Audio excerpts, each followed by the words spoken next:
Nora Grayson stood in the glass-walled office of Horizon Dynamics, staring out at the sprawling Austin skyline. The Texas sun blazed over the tech district, casting golden streaks across the sleek, futuristic campus she'd helped build from the ground up. For 10 years she'd been the right hand of Julian Voss, the enigmatic CEO whose vision had turned a scrappy startup into a billion-dollar empire. Horizon wasn't just a company. It was a revolution in renewable energy, a fusion of solar tech and AI that promised to power the world sustainably. And Nora? She was the glue that held it all together. At 38, Nora was a force of nature, sharp-witted, tireless, and fiercely loyal. She joined Julian in the early days, back when Horizon was just a handful of engineers tinkering in a rented warehouse. She wasn't an engineer herself. Her degree was in business from UT Austin, but she had a knack for translating Julian's wild ideas into actionable plans. She managed his chaotic schedule, wrangled investors, and kept the team on track through sleepless nights and impossible deadlines. Colleagues called her the general behind her back, a nickname she secretly loved. To Julian, she was simply indispensable. Or so she thought. It started with a quiet moment in late March 2025, just as Horizon was gearing up to launch its latest innovation, the Solaris Grid, a self-regulating energy network powered by AI. The project was Julian's brainchild, a system so efficient it could predict and adjust power distribution in real time across entire cities. Nora had spent months coordinating the rollout, late-night calls with manufacturers in Shanghai, tense negotiations with regulators in DC, and endless revisions to Julian's keynote speech for the unveiling. She was exhausted but proud. Horizon was her life, and she'd poured every ounce of herself into it. That morning, she'd walked into Julian's office with a rare request. He was hunched over his desk, scribbling equations on a tablet, his dark hair tousled and his eyes bloodshot from another all-nighter. At 42, Julian Voss was a wiry, intense man, equal parts genius and madman. He'd been compared to Elon Musk more times than he cared to count, a comparison he dismissed with a smirk. Elon's a showman, he'd say. I'm a builder. Julian, Nora said, setting a coffee cup on his desk, black, no sugar, just how he liked it. We need to talk. He didn't look up. If it's about the keynote, I'm rewriting the third section. The data visuals suck. It's not about the keynote. She hesitated, then straightened her shoulders. It's about me. That got his attention. He glanced up, his piercing blue eyes narrowing. What about you? I've been here 10 years, she said, her voice steady. I've run this place with you. Kept the wheels turning, kept you sane. I think it's time we adjust my compensation. I'm not asking for charity. I'm asking for what I've earned. Julian leaned back in his chair, studying her. For a moment, the room was silent except for the hum of the air conditioning. Then he nodded slowly. You're right. You've been critical to Horizon. I don't say it enough, but I know it. Your ask isn't unreasonable. Nora exhaled, relief washing over her. She'd rehearsed this conversation a dozen times in her head, expecting pushback. Julian wasn't known for sentimentality. He'd once fired an entire R&D team for missing a deadline by 48 hours, but his response felt like validation. But, he added, and her stomach tightened, let's test it. Take 2 weeks off. Paid, of course. I'll handle things here. When you get back, we'll see if the numbers, and the company, justify it. 2 weeks. Nora frowned. Julian, the Solaris launch is in a month. I can't just. You can. He cut in, his tone firm. If you're as vital as you say, I'll feel it. If not. He shrugged, leaving the sentence unfinished. She wanted to argue, but the look in his eyes, cold, calculating, almost scientific, stopped her. This wasn't a negotiation. It was an experiment. And Julian Voss loved experiments. Nora spent the first day of her forced vacation pacing her apartment in East Austin, a cozy loft she rarely saw thanks to her 80-hour workweeks. She'd planned to relax, maybe binge a Netflix series or finally visit her sister in Dallas, but her mind wouldn't settle. What was happening at Horizon? Was Julian drowning without her? Or worse, was he managing just fine? By day 3, she caved and texted Marcus, the head of engineering and her closest friend at the company. How's it going over there? She typed, keeping it casual. His reply came an hour later. Chaos, but Julian's on it. Hired some temp assistant. Kid's a mess, but we're surviving. Surviving. The word gnawed at her. She'd expected disaster. Missed meetings, botched emails, Julian spiraling into one of his infamous rants. Instead, they were surviving. She tried to brush it off, but doubt crept in. What if surviving turned into thriving? On day 10, she drove past the Horizon campus late at night, unable to resist. The lights were on, the parking lot buzzing with cars. She spotted Julian's Tesla parked crookedly near the entrance, a sign he was still there, still grinding. Part of her wanted to march in and reclaim her place. But she didn't. She'd agreed to the test. She'd see it through. When the 2 weeks were up, Nora returned to Horizon with a mix of anticipation and dread. She wore her sharpest blazer, her hair pulled back in a no-nonsense bun, ready to hear Julian admit he'd been wrong. She found him in the lab, surrounded by engineers and a wiry 20-something with a laptop perched on a stool. The kid, presumably the temp, looked frazzled but competent, typing furiously as Julian barked orders. "Nora," Julian said, glancing up with a faint smile. "Good to see you. How was the break?" "Fine," she replied, her tone clipped. "How'd it go here?" He gestured at the bustling room. "We managed. Turns out I can run this ship without a first mate. Not as smoothly maybe, but it's doable." Her heart sank. "So that's it? 10 years and I'm expendable." "Not expendable," he said, his voice softening slightly. "Just replaceable. I've got an offer though. We need someone to oversee the Solaris rollout in the field, boots on the ground, not behind a desk. It's yours if you want it.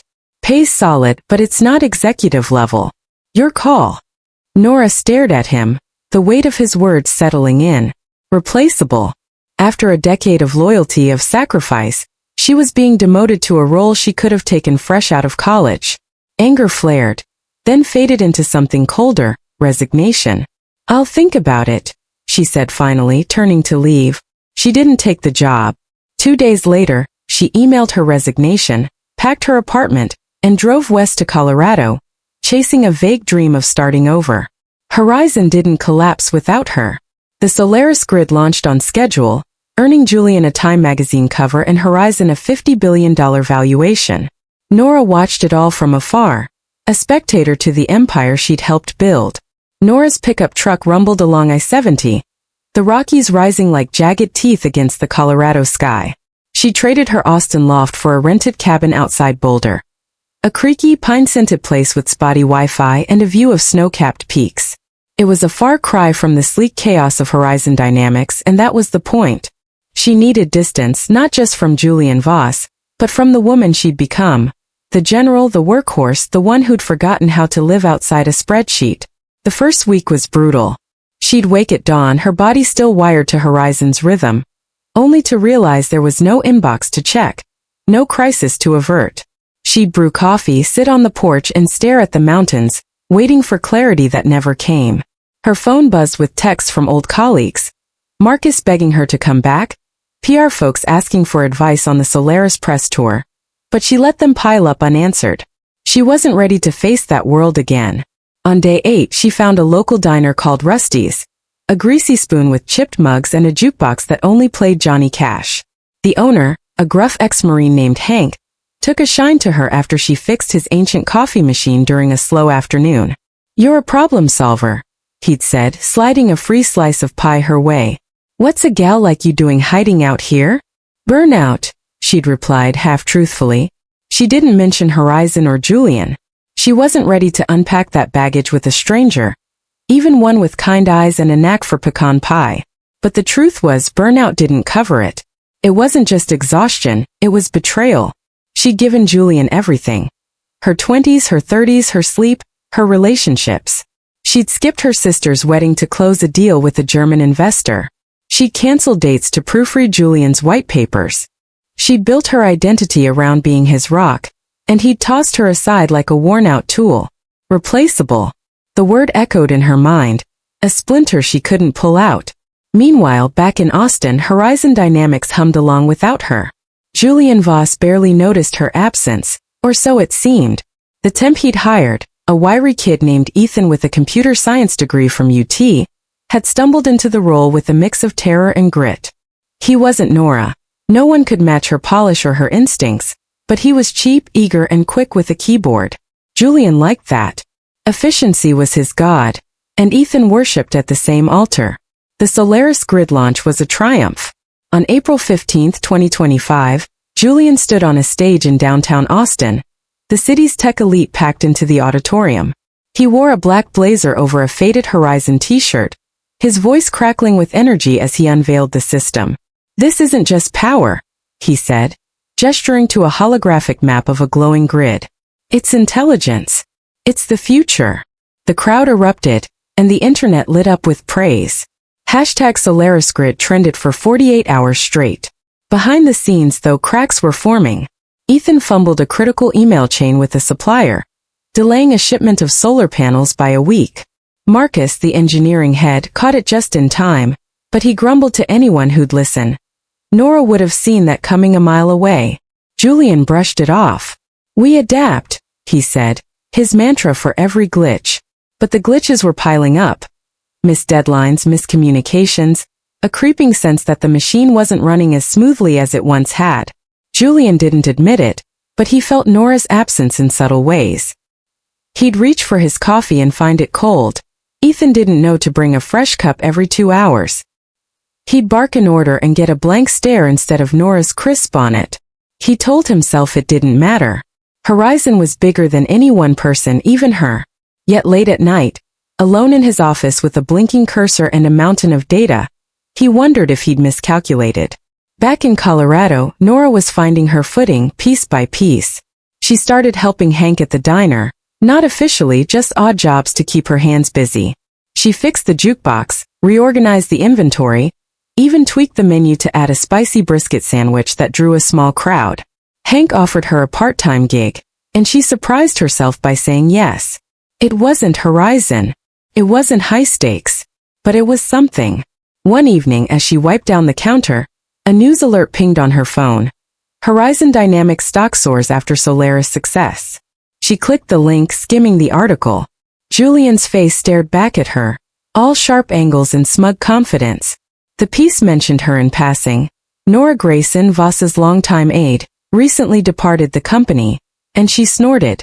Aide. As if she'd been a glorified secretary. She was about to close the app when a text from Marcus popped up. "You see this? We're killing it. But it's not the same without you. Julian's a machine, but he's fraying. Come back. Please." Nora stared at the message, her thumb hovering over the reply button. Part of her wanted to type "good luck" and leave it at that.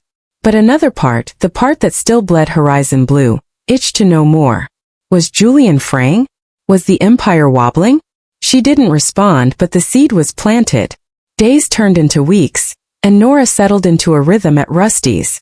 She liked the simplicity of it, the clink of plates, the chatter of regulars, the way Hank called her kid despite her being nearly 40.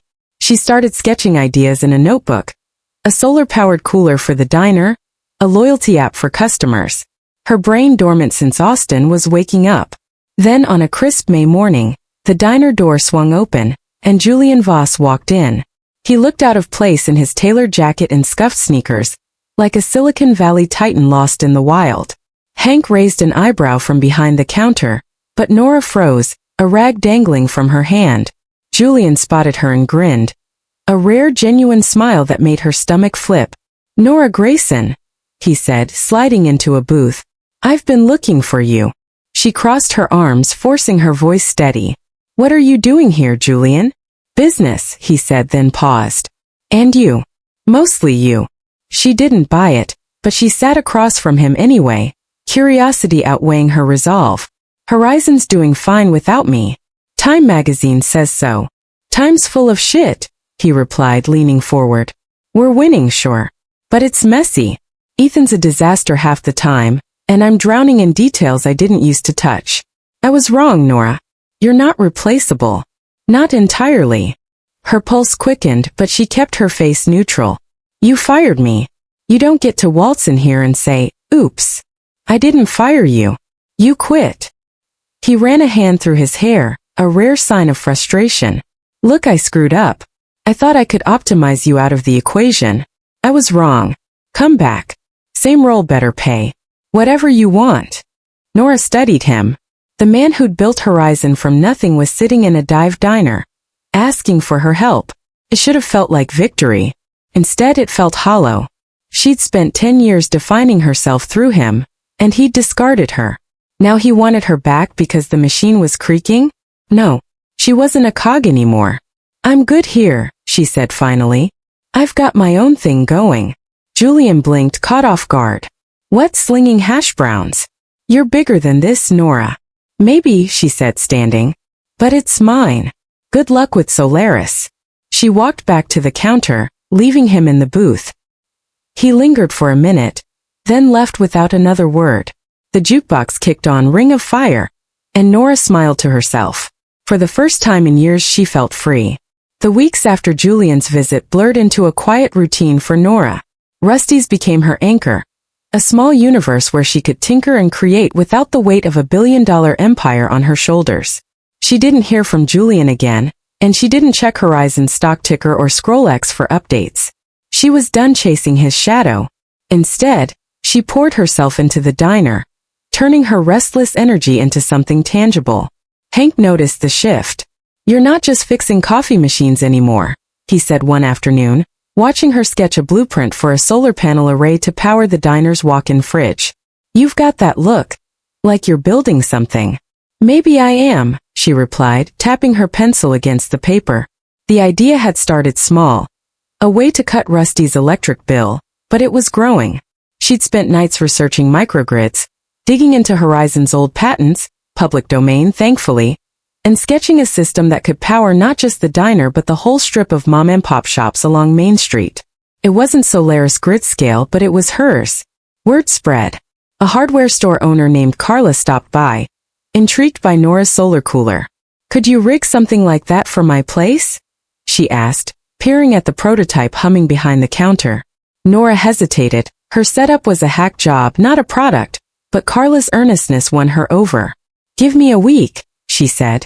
That week turned into a month of late nights, soldering wires in her cabin and haggling with suppliers for parts.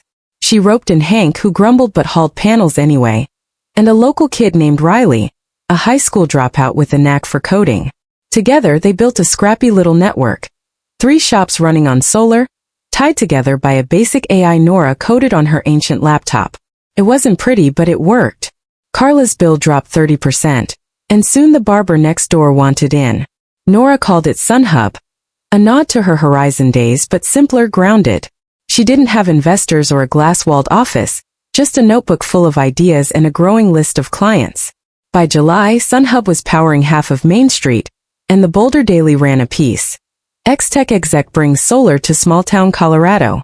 The photo showed Nora in a flannel shirt, grinning beside Hank, who looked mildly annoyed by the attention.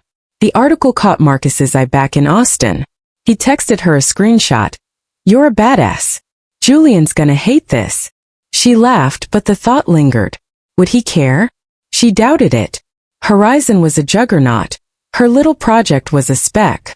Still, it felt good to build something that didn't belong to Julian Voss. Meanwhile, Horizon Dynamics was hitting turbulence.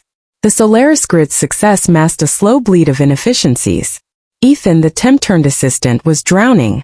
He'd missed calls from key partners, botched travel plans, and once sent a confidential memo to the wrong distribution list. A PR nightmare that cost Horizon a week of damage control. Marcus and the engineering team picked up the slack, but morale was slipping. We're a machine running on fumes, Marcus told Julian during a late-night meeting, his voice tight. You need Nora back, or someone like her. Julian scowled, pacing his office. We don't need anyone. We need systems. People fail. Systems don't. Then why's everything falling apart? Marcus shot back. It was the closest he'd come to insubordination, and Julian's glare could have cut steel. But Marcus didn't flinch. You ran her off and now we're paying for it. Julian didn't respond. He turned to the window, staring at the Austin skyline. Marcus was right, things were fraying, but he'd never admit it. Admitting it meant conceding he'd misjudged Nora, that his experiment had backfired. He prided himself on cold, data-driven decisions, but this one had been personal. He'd wanted to prove Horizon could thrive without her, that no one was bigger than the mission. Instead, he'd proven the opposite. The next day, he called a meeting with the exec team. "We're streamlining," he announced, his tone clipped. "No more assistants. No more middlemen.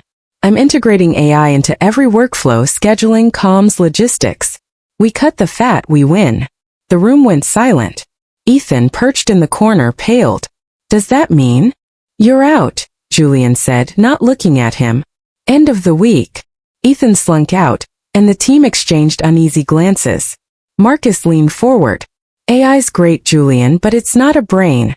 You're betting the farm on code when we're already stretched thin." "It'll work," Julian snapped. "It has to." Back in Boulder, Nora's life was taking shape. SunHub wasn't just a side gig anymore, it was a business. She filed an LLC, rented a tiny office above a brewery, and hired Riley full-time to handle the tech while she chased bigger clients. A nearby ski resort signed on, wanting a solar backup for their lifts. Then a community college asked for a campus-wide system. The numbers were small compared to Horizon's billions, but they were real and they were hers. She started sleeping better, the nightmares of missed deadlines fading. She even called her sister, mending a rift she'd ignored for years. "You sound different," her sister said. "Lighter." "I feel it," Nora admitted. She wasn't the general anymore. She was just Nora. Flawed, scrappy, and finally free. Then in August, a package arrived at her cabin. No return address, just a sleek black box with a note taped to the top.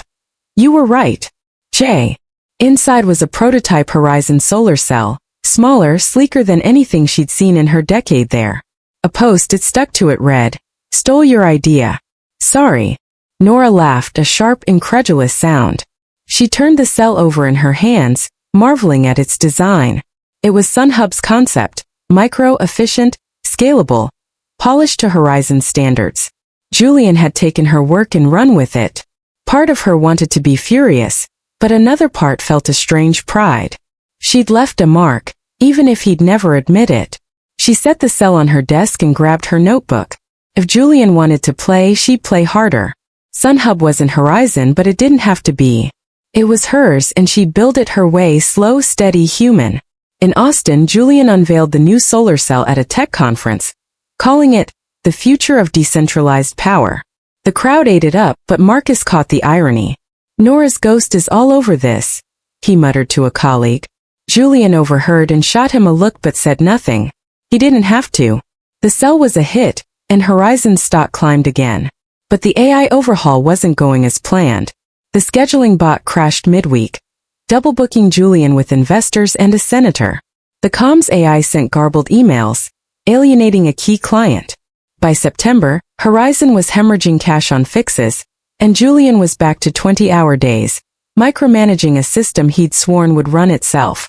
One night, alone in his office, he pulled up the Boulder Daily article on his tablet. Nora's face stared back, sunlit and defiant. He lingered on it, then closed the tab. "Good for you," he muttered, and turned back to his screen. Nora didn't see the Horizon chaos. She was too busy scaling SunHub. By October, she'd landed a contract with a rural co-op, powering 50 homes with her grid.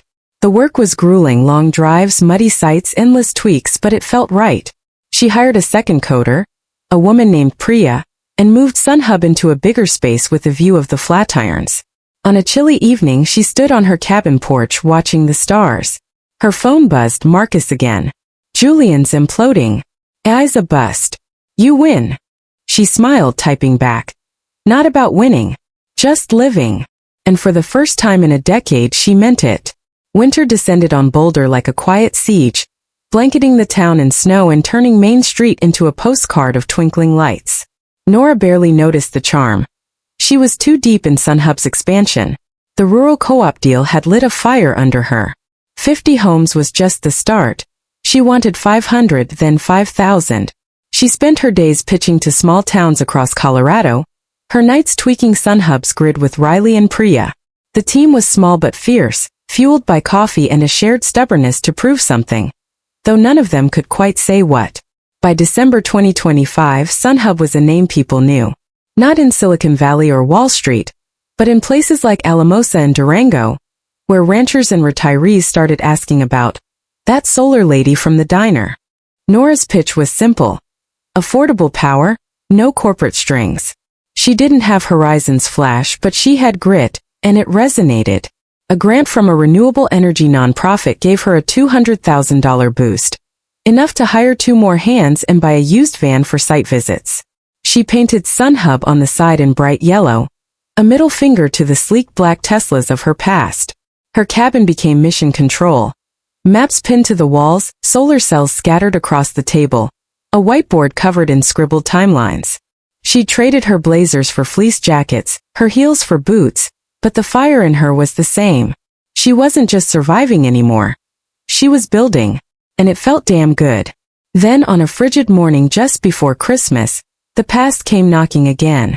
Not Julian this time, but Marcus standing on her porch with a duffel bag and a sheepish grin. Snow dusted his coat, and his breath puffed in the air. "Surprise," he said, stomping his boots. "Can I crash here?" Nora blinked, then laughed despite herself. "What the hell are you doing in Colorado?" "Quit Horizon," he said, stepping inside as she waved him in. "Julian's lost it. I couldn't take it anymore." She brewed coffee while he unpacked the story. Horizon was unraveling. The AI overhaul had tanked, systems crashing, clients bailing. A $10 million lawsuit from a supplier over a botched contract. Julian had doubled down, firing half the support staff and betting everything on a new AI fix, but it wasn't working.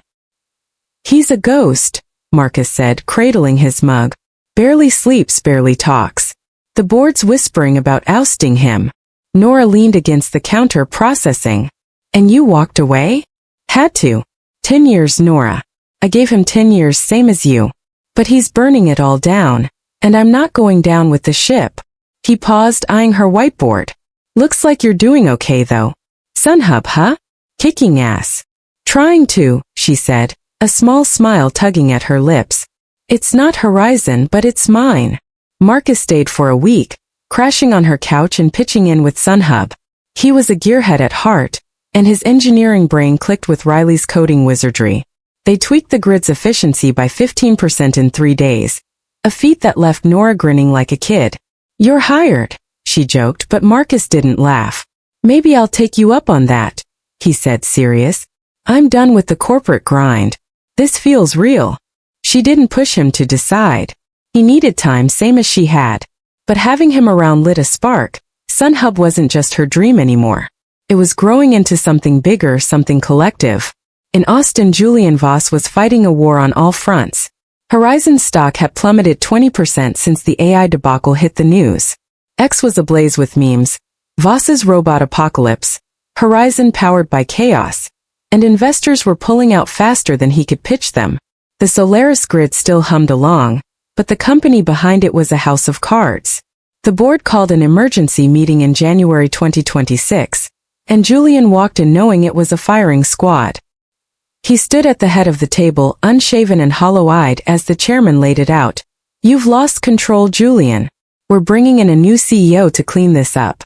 You can stay on as founder, figurehead, whatever, but you're done calling shots." "I built this," he snapped, his voice raw. "Every wire, every line of code. You don't get to take it." "You gave us no choice," the chairman replied. "Step aside or we vote you out entirely." He fought 2 hours of shouting data threats, but it was over. By noon, Julian Voss was no longer CEO of Horizon Dynamics. He stormed out, got in his Tesla, and drove north without a plan. The news broke an hour later, and the tech world erupted. Some mourned the fall of a visionary. Others called it karma. He didn't stop until he hit Colorado, the mountains looming like a wall he couldn't climb. He didn't know why he was there, instinct maybe or desperation.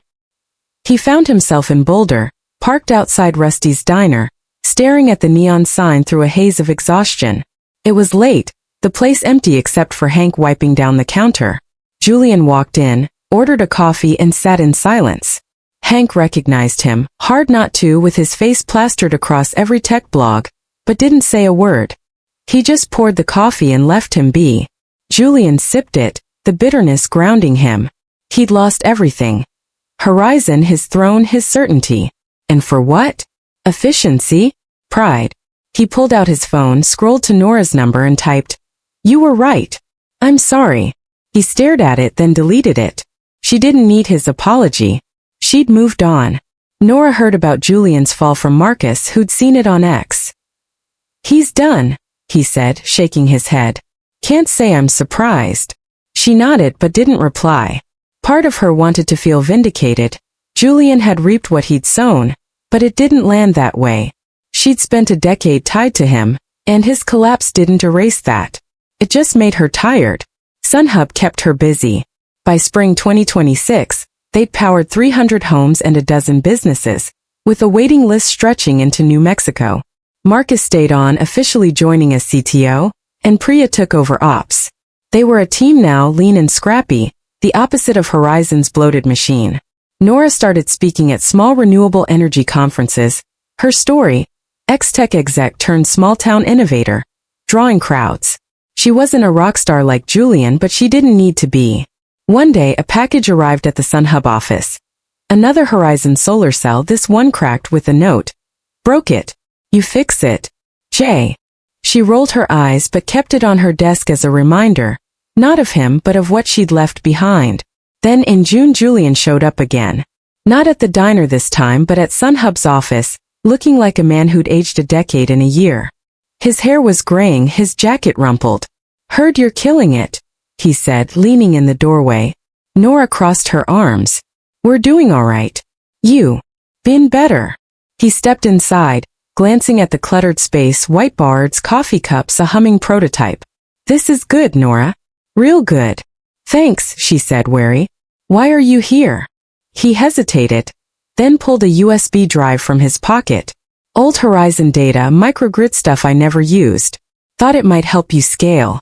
No strings." She took it, skeptical. "What's the catch?" "No catch. I'm out of the game. Starting over. Figured I owed you something." He shrugged, a ghost of his old swagger flickering. "Maybe I'll open a bar. Serve bad coffee." She almost laughed. "Good luck with that." He nodded, lingered a moment, then left. She plugged the drive in later, finding gigs of research, some hers, some his. It was a goldmine, enough to push SunHub to the next level. She didn't thank him. He didn't need it. By fall 2026, SunHub hit 1,000 homes, and Nora was fielding offers from bigger players, buyouts, partnerships. She turned them down. This was hers and she'd build it her way. Julian faded from the headlines, rumored to be tinkering in a garage somewhere. Horizon stabilized under new leadership, but it wasn't the same. Nora stood on her porch one night, the USB drive in her hand, the mountains dark against the sky. She'd won, not by beating Julian but by outlasting him. And that was enough. The fall of 2026 turned into a golden blur for Nora Grayson. SunHub wasn't just a business anymore, it was a movement. The 1,000 home milestone in October sparked a wave of interest, not just from rural co-ops but from mid-sized towns across the Rockies. Mayors called her, nonprofits emailed, even a few venture capitalists sniffed around, though she kept them at arm's length. She wasn't interested in selling out. SunHub was her proof. You didn't need a billion-dollar empire to make a dent in the world. You just needed a good idea, a solid team, and the will to keep going. The office above the brewery was too small now, so Nora leased a warehouse on the edge of Boulder. A drafty concrete space with high ceilings and room to grow. She, Marcus, Priya, Riley, and the new hires, 2 engineers and a marketing was named Sam, turned it into a hive of activity. Solar panels lined the walls, prototypes buzzed on tables, and a massive map of Colorado hung in the break room, dotted with pins for every SunHub site. Nora's whiteboard moved with her, now covered in ambitious goals. 5,000 homes by 2028, a pilot in Utah, maybe even a push into schools. She wasn't the general anymore, but she was still a leader. Her team trusted her. Not because she barked orders, but because she rolled up her sleeves with them. When a snowstorm knocked out a grid in Monte Vista, she drove the van herself, knee-deep in slush beside Riley to fix it. When a client balked at costs, she sat with Priya to rework the numbers until they fit. It was messy, unglamorous work, but it was honest. And it was hers. Marcus thrived in the chaos. He'd shed the corporate polish of Horizon, trading suits for hoodies and growing a scruffy beard that made him look more like a mountain man than a tech exec. "This is what I signed up for back in the day," he told Nora one night. tinkering with a new battery design, building shit that matters, not chasing stock prices. You're stuck with me now, she teased, and he grinned. They were partners in a way they'd never been at Horizon, equals, not cogs in Julian's machine. Julian Voss, meanwhile, was a shadow of his former self.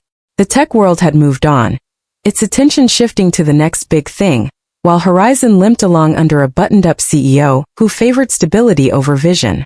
Julian didn't disappear entirely. Rumors swirled of him holed up in a cabin near Telluride, tinkering with oddball projects, but he was no longer a titan. His fall was a cautionary tale in MBA classes. Genius undone by hubris. In truth, he was rebuilding quietly. The bar idea hadn't been a joke. He bought a rundown joint on Telluride's main drag, renamed it Voss's Last Stand, and opened it in March 2027. It was a dive, sticky floors, mismatched stools, a jukebox that played Springsteen on loop, but it drew a crowd. Ski bums and locals liked the cheap beer and the oddity of a billionaire pouring it. Julian worked the counter himself, his sharp mind dulled by fatigue but still restless. He didn't talk about Horizon, and no one asked. One night, a grizzled electrician named Pete, spotted a solar cell prototype behind the bar, half buried under coasters. "What's that?" he asked, nodding at it. Julian shrugged. "Old habit. Messing with power again." Pete squinted. "Like that Sun Hub stuff? Lady up in Boulder's doing it right."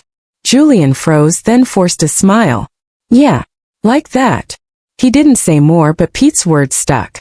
Nora was out there winning on her terms. He'd given her the USB drive as a peace offering, but she'd turned it into a weapon. Good for her. By summer 2027, SunHub hit 3,000 homes, and Nora was a minor celebrity in renewable energy circles. She spoke at a conference in Denver, her flannel shirt and boots a stark contrast to the suits around her.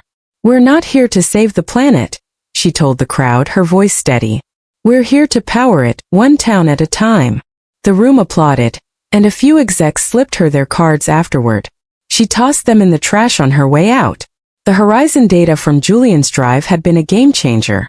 She'd reverse-engineered it with Marcus, stripping out the corporate bloat to fit SunHub's lean model. They rolled out a new microgrid in July, cutting costs by 20% and boosting output. It wasn't stealing. It was reclaiming what she'd helped build in the first place. If Julian minded, he didn't say. Then in August, a letter arrived at the warehouse. Handwritten, no return address, just a Telluride postmark. Nora opened it at her desk, the team buzzing around her.